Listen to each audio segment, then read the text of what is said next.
Yes, good afternoon, students. Welcome to your science class.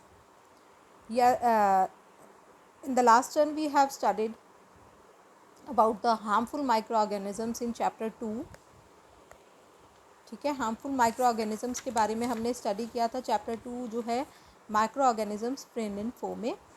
And today I am going to discuss the topic microorganisms cause spoilage of food. ठीक है, तो micro organisms की वजह से जो food है ये भी स्पॉइल हो जाता है, ये हम आज स्टडी करेंगे. And it is on page number 27 of your book. ये आपकी बुक में पेज नंबर 27 पे है. Sometimes food may get spoil due to a variety of regions.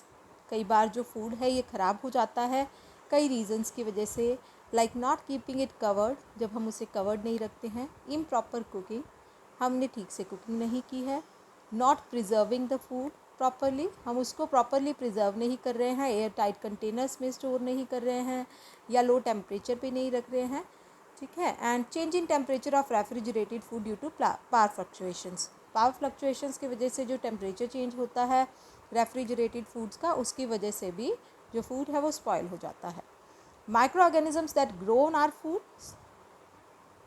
Sometimes produce toxic substances that are harmful for our health.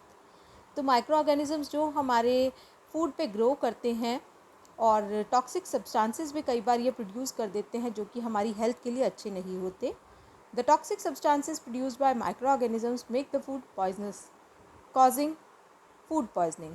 तो जो toxic substances हैं ये जो माइक्रो ऑर्गेनिजम्स प्रोड्यूस कर रहे हैं, इससे हम अगर इस फूड को ईट करते हैं तो it causes food poisoning and it can sometimes even cause death. कई बार इससे क्या हो जाता है, लोगों की डेथ भी हो जाती है.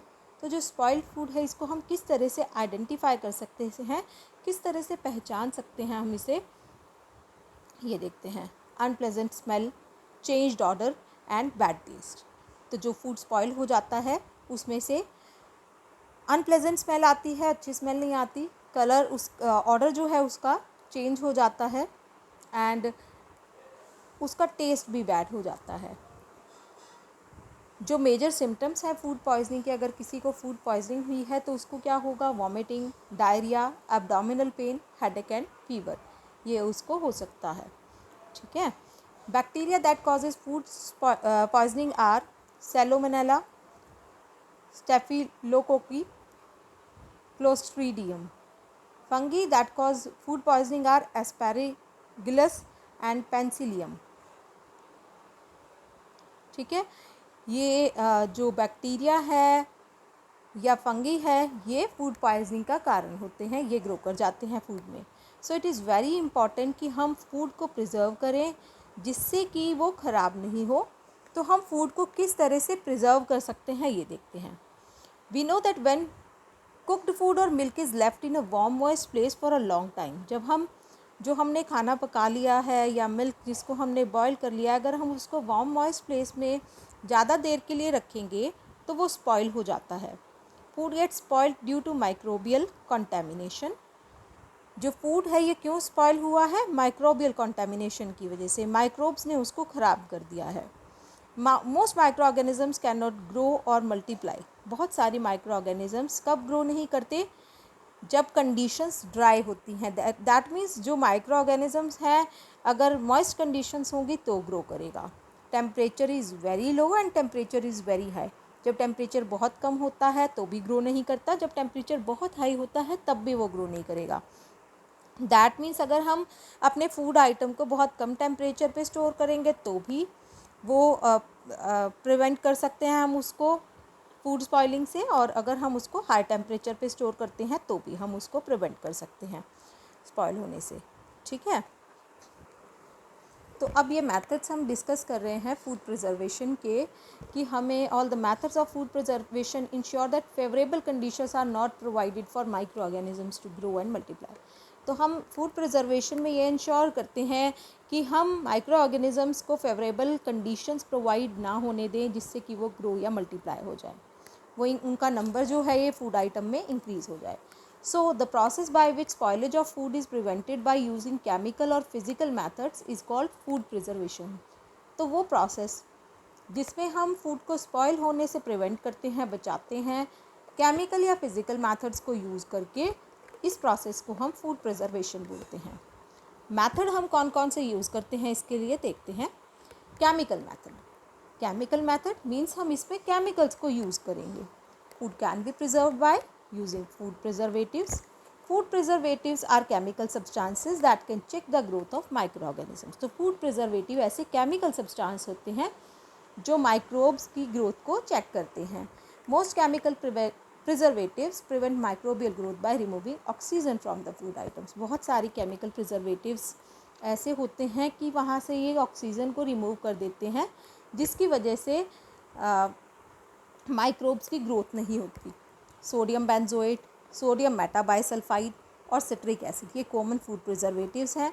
सोडियम बेंजोएट को हम फ्रूट जूसेस को, स्क्वैशेस को प्रिजर्व करने में यूज़ करते हैं। सोडियम मेटाबाइसल्फाइड को यूज़ करते हैं कट फ्रूट्स को, जैम्स और जेलीज़ को प्रिजर्व करने में। और सिट्रिक एसिड जो है ये हम कन्फेक्शनरी के आइटम्स में ऐड ऑन करते हैं, जिससे उनकी शेल्फ़ लाइफ इंक्रीज़ हो जाए। शेल्फ़ लाइफ का मीनिंग है कि उनकी लाइफ जो है ये इंक्रीज़ हो जाए, काफ़ी उसको हम ज़्यादा टाइम तक यूज़ कर सकें। Preservation by common salt. For ages people have preserved fish and meat by salting. Common salt की हेल्प से भी हम फूड को प्रिजर्व कर सकते हैं और बहुत पहले से लोग ये यूज़ करते हैं। फ़िश और मीट को प्रिजर्व किया जा सकता है सॉल्टिंग के मेथड के थ्रू। मिश और फीड को कवर कर देते हैं वाटर से, जिससे कि उसमें ग्रोथ ना हो माइक्रोब्स की। और सॉल्टिंग की वजह से क्या होता है, उनके अंदर जो वाटर होता है, मॉइस्चर होता है, वो निकल आता है बाहर, तो उससे माइक्रोबियल ग्रोथ क्या हो जाती है, रुक जाती है। Salting is also use to preserve amla, raw mango and tamarind. Salting से हम आंवला, रॉ मैंगो और टैमरिन को भी प्रिजर्व करते हैं।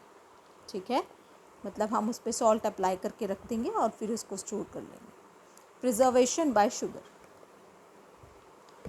Jams, jellies and squashes are preserved for a long time because of the presence of sugar in them. Jams, jellies और squashes को हम बहुत टाइम तक इसलिए स्टोर कर पाते हैं क्योंकि उसके अंदर शुगर प्रेजेंट होता है।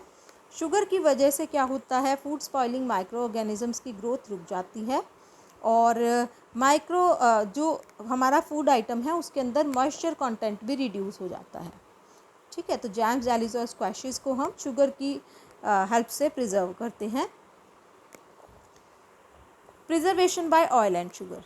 Oil and vinegar prevent the growth of food spoiling microorganisms. Oil और विनेगर से भी जो फूड स्पॉइलिंग माइक्रो ऑर्गेनिज्म है उसकी ग्रोथ रुक जाती है। मस्टर्ड ऑयल एंड विनेगर, सिरका, विनेगर सिरका होता है, एसिटिक एसिड भी बोलते हैं इसको। ठीक है, ये वाइडली यूज़ होते हैं, बहुत ज़्यादा यूज़ किए जाते हैं as a preservative. Fruits, vegetables को पिकल की फॉर्म में अगर हम स्टोर कर रहे हैं तो हम ऑयल और विनेगर का यूज़ करते हैं। मीट और फिश को भी हम इससे ही प्रिजर्व कर सकते हैं। फिर है नेक्स्ट मेथड पैस्चराइजेशन। पैस्चराइजेशन एक प्रोसेस है जिसमें मिल्क को बॉईल किया जाता है 70 डिग्री सेल्सियस के टेम्परेचर पे 15 to 30 सेकेंड्स के लिए। Time period is 15 to 30 seconds के लिए और टेम्परेचर जो मेंटेन करना है इट इज़ 70 डिग्री सेल्सियस। इससे क्या होगा कि जो बैक्टीरिया इसके अंदर प्रेजेंट है वो किल हो जाएगा और इसको फिर हम एकदम से कूल कर देते हैं 10 डिग्री सेल्सियस पे। इसको 10 डिग्री सेल्सियस तक कूल करेंगे और फिर इसे स्टोर कर देंगे। ठीक है, जिससे कि जो रिमेनिंग बैक्टीरिया है वो ग्रो नहीं कर पाए। जो मिल्क है ये स्टेरलाइज्ड बॉटल्स या पाउचेस में कोल्ड प्लेसेस पे रखा जाता है, स्टोर किया जाता है। पास्चराइज मिल्क जो है ये बॉइलिंग के बिना भी हम कंज्यूम कर सकते हैं क्योंकि इसके अंदर जो हार्मफुल माइक्रो ऑर्गेनिज्म होते हैं वो पहले ही उनको हमने किल कर दिया होता है, जो हमारे फूड आइटम्स में होते हैं। ये जो मेथड है ये लुईस पैस्चर ने इन्वेंट किया था 1862 में और उसी के नेम से ही, लुईस पैस्चर के नेम से ही इस प्रोसेस का नेम रखा गया था pasteurisation. Next method is by cooling और freezing. Fruits and vegetables, meat and cooked food are kept at low temperature in refrigerator और deep freezers to prevent their spoilage. Fruits और वेजिटेबल्स, मीट और cooked food को low temperature पे रखा जाता है deep freezers में, रेफ्रिजरेटर में, जिससे कि वो ख़राब नहीं हो। लो टेम्परेचर की वजह से क्या होता है, माइक्रो ऑर्गेनिज्म की ग्रोथ नहीं होती है और फूड स्पॉइल होने से बच जाता है। Then next method is by dehydration.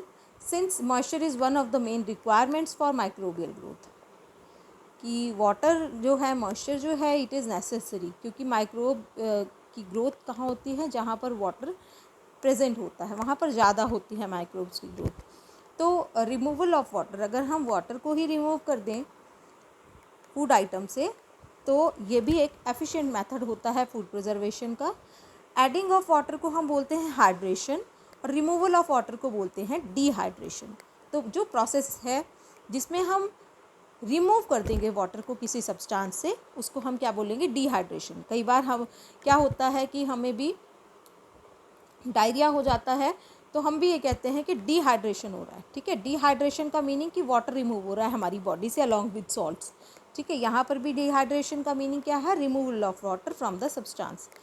तो ट्रेडिशनली जो लोग हैं वो क्या यूज़ करते थे, सन ड्राइंग के मेथड को यूज़ करते थे कि वाटर उसमें से जो सब्सटेंस है, फूड सब्सटेंस है, उसमें से वाटर रिमूव कर देते थे सन ड्राइंग के थ्रू, और उन्हें प्रिजर्व करते थे। जैसे अभी भी हम लोग क्या करते हैं, वीट, राइस और पल्सेस को अगर हमें स्टोर करना हो तो उसमें मॉइस्चर कंटेंट हम कम कर देते हैं। कौन करता है ये, फार्मर्स जब स्टोर करते हैं फूड आइटम्स को, क्रॉप्स को, तो जब वो हार्वेस्ट करते हैं क्रॉप को, तो उसके अंदर मॉइस्चर कंटेंट ज़्यादा होता है। अगर वो एज इट इज़ उसको स्टोर कर देंगे फूड आइटम्स को, तो वो क्या हो जाते हैं, स्पॉइल हो जाते हैं।